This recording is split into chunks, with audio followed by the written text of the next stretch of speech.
नमस्कार। आज हम पढ़ते हैं एफॉर्जम नंबर 52।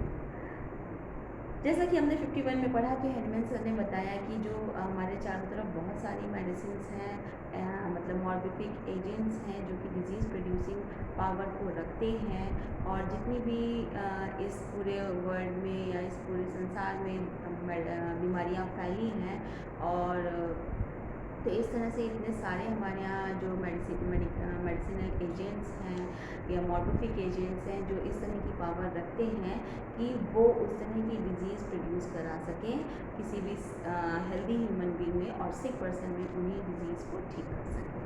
ठीक है, नेक्स्ट हम पढ़ते हैं 52 एफॉर्जम, जिसमें हेनमैन सर बताते हैं कि किस तरह से जो है हमारे संसार में दो मेथड जो है पाए जा रहे हैं क्योर के लिए, डिजीज़ को ठीक करने के लिए दो मेथड्स अप्लाई लोग करते हैं जो भी मेडिसिनल एजेंट्स हैं उनके अकॉर्डिंग। तो एक जो है हम यूज़ करते हैं होम्योपैथिक और दूसरा है एलोपैथिक। तो इनमें क्या डिफरेंस है, कैसे है, ये देखते हैं। 52% क्या कहते हैं Hemant sir? There are but two principal methods of cure.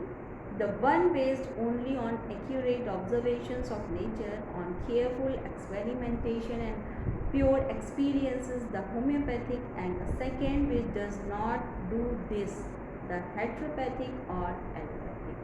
Henman sir कहते हैं कि आप यहाँ पर जो है दो मेथड्स हैं, ठीक है, क्योर के लिए दो मेथड्स हम यूज़ करते हैं।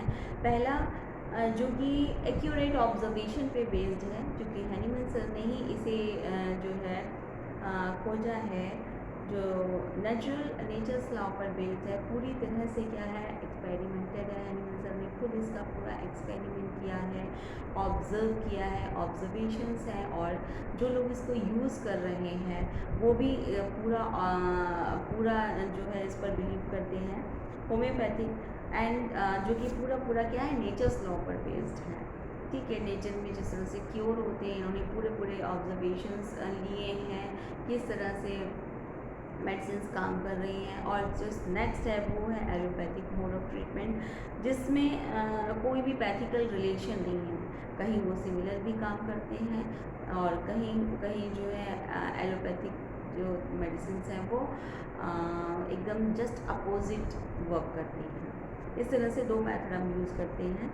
ईच अपोजेस द अदर, दोनों ही एक दूसरे का अपोज करते हैं, क्योंकि हम एक में जो है उसकी मेडिसिनल पावर को यूज़ कर रहे हैं, जो वो पावर रखती है डिजीज़ प्रोड्यूस कराने की जो क्षमता रखती है, उसी पावर से उस डिजीज़ को ठीक कर रहे हैं। ये है होम्योपैथिक मोड ऑफ ट्रीटमेंट। और सेकंड क्या है, एलोपैथिक मोड ऑफ ट्रीटमेंट, जिसमें हम जस्ट इसका रिवर्स लेते हैं। ठीक है, अगर वो मेडिसिन अपने अंदर पावर रखती है कि वो डायरिया कॉज कराती है, तो हम उसको डायरिया में ना यूज़ करके हम उसको किस में यूज़ करते हैं, हम उसको कॉन्स्टिपेशन में यूज़ करते हैं। तो इस तरह से जो है हम जस्ट अपोजिट जो है इसका यूज़ करते हैं। ये दोनों एक दूसरे के जस्ट अपोजिट हैं। And only he who does not know either can hold the delusion that they can ever approach each other or even become united or to make himself so ridiculous as to practice at one time homeopathically, at another allopathically, according to the pleasure of the patient, a practice which may be called a criminal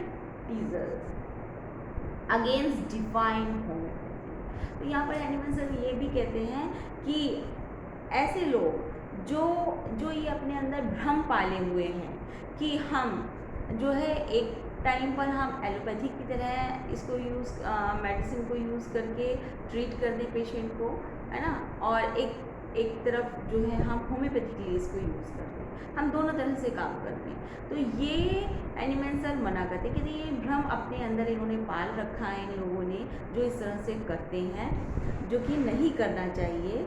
और इस तरह की practice मतलब क्या है, patient के उसमें जा कर के कि पेशेंट को अगर आराम नहीं पड़ रहा है तो अच्छा ठीक है, हम अब एलोपैथिकली इसको प्रिस्क्राइब करें, है ना, मेडिसिन दे दें। तो ये कहते हैं कि ये एक तरह से क्रिमिनल है ना, इस तरह का जो ये कर रहे हैं ट्रीजन वो क्रिमिनल है अगेंस्ट डिवाइन होम्योपैथी। और जो इतनी प्यारी साइंस है हमारी, डिवाइन है, दैवीय है होम्योपैथी, उसके अगेंस्ट है। ऐसा हमें नहीं करना है, ठीक है ना। अगर हम होम्योपैथिक हैं, होम्योपैथिकली मेडिसिन दे रहे हैं, तो हमें उनके रूल एंड रेगुलेशंस पे चलना होगा, है ना। नेचर्स लॉ पर बेस्ड है, चूँकि नेचर्स लॉ के अकॉर्डिंग चलना होगा। जितने भी एनिमल सर ने ये जो ऑर्गेनल ऑफ मेडिसिन बुक इसीलिए लिखी सर ने कि इस जो होम्योपैथी है इसके लिए रूल एंड रेगुलेशंस हैं उसको फॉलो करना ही होगा। और जब हम कर पाएंगे तो हम उस डिवाइनिटी को पा पाएंगे। और जैसे हैनीमैन सर ने क्योर की डेफिनेशन दी सेकेंड में, उस तरह हम वर्क कर पाएंगे और जो फर्स्ट एफॉर्ट्स है हमारा एम ऑफ फिजिशियन उसको पा पाएंगे। तो डिवाइनिटी ऑफ होम्योपैथी की ओर हमें बढ़ना है और हमें राइट होम्योपैथी करनी है और नेचर्स लॉ को फॉलो करना है, हेरिंग्स लॉ ऑफ क्योर को फॉलो करना है और आगे बढ़ना है। ऐसा नहीं करना है कि दोनों हम साथ में काम करें, है ना।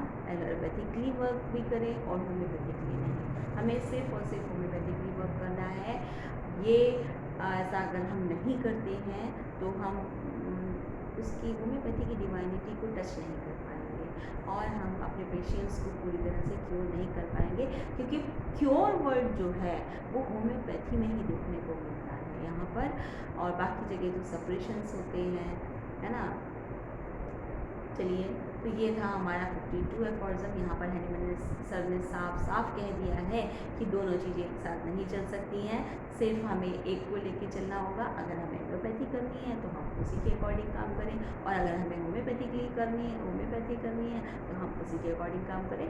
दोनों को साथ में लेके नहीं चलना है, ऐसा भ्रम अपने अंदर ना पाओ। धन्यवाद, नमस्कार। नेक्स्ट वीडियो में मिलते हैं 53 एफॉर्ज़म नेक्स्ट वीडियो। ओके।